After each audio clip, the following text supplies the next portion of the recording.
Estamos na maior feira de investimentos da América Latina e vamos aproveitar esse cenário diferente para contar como foi a performance ao longo do mês de julho para os fundos de CRI da Kinea. Fala pessoal, tudo bem? Estou aqui hoje com o Flávio Canho para contar um pouco da performance dos fundos de CRI da Kinea, como a gente sempre faz, mas dessa vez nesse ambiente um pouco diferente.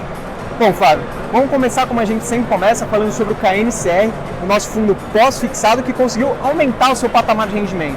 Conta o que está acontecendo com ele e qual foi esse patamar. Luiz, o KNCR fez uma alocação importante ao longo do mês de julho, então eu peço que os investidores chequem o relatório para maiores detalhes sobre essa operação, e o fundo se beneficia dessa taxa de juros pós-fixada elevada. Então, maior alocação com juros pós-elevados se traduziram nesse dividendo de um patamar bastante raro nos últimos meses. Então fazia aproximadamente 3 anos que a gente não pagava um dividendo desse tamanho. Bom pessoal, R$ 1,15 para o KNCR é um rendimento realmente bastante atraente. Vamos para o segundo fundo, o KNP, ele entregou um rendimento de R$ 1,04 nesse mês. O que a gente pode falar sobre ele? Luiz, como a gente ressalta, o KNP ele é um fundo que busca somente operações em juros reais atreladas à inflação do IPCA. Então o fundo tem uma janela de defasagem dos últimos 2 meses. Então o que isso significa? Os rendimentos apurados em julho se referem à inflação de junho e maio, é mais ou menos uma média entre ambas.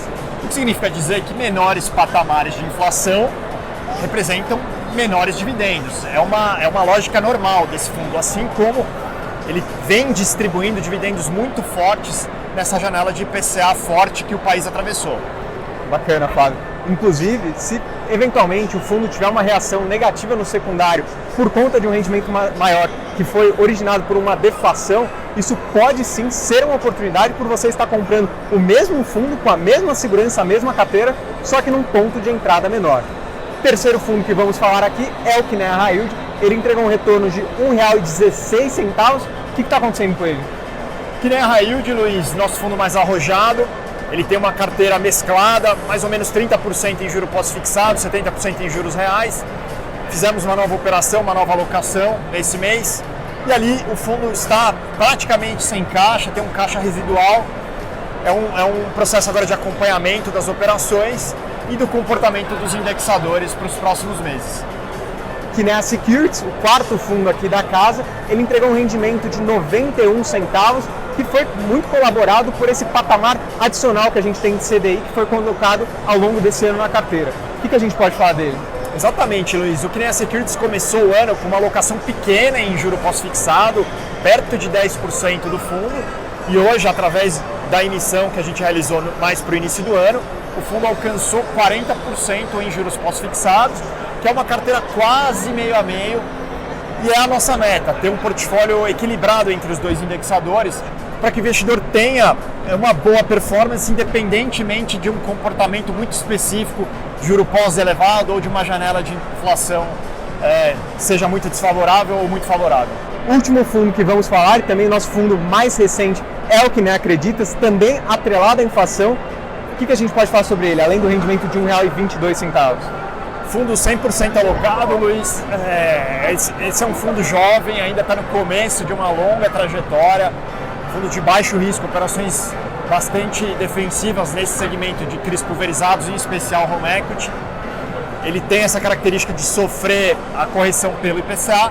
Naturalmente, menores IPCAs se traduzirão em menores dividendos. No entanto, como você mencionou, o investidor tem que se atentar ao patamar de juros reais, que é o que importa mais no médio prazo. Um juro real muito elevado é uma oportunidade de entrada para carrego de longo prazo.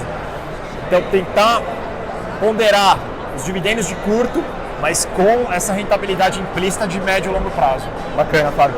Uma informação interessante sobre o Creditas é que, na verdade, a inflação utilizada para calcular o rendimento dele é a média entre o N-3 e N-2.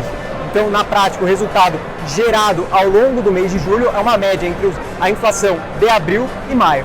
Pessoal, muito obrigado por terem escutado a gente até aqui. Não deixem de conferir a carta do gestor que está no nosso site. As informações que a gente comentou aqui e outras informações estarão disponíveis lá. E não deixem de conferir nossas outras mídias. o Instagram, o LinkedIn e também nosso blog. Muito obrigado, pessoal, e até a próxima!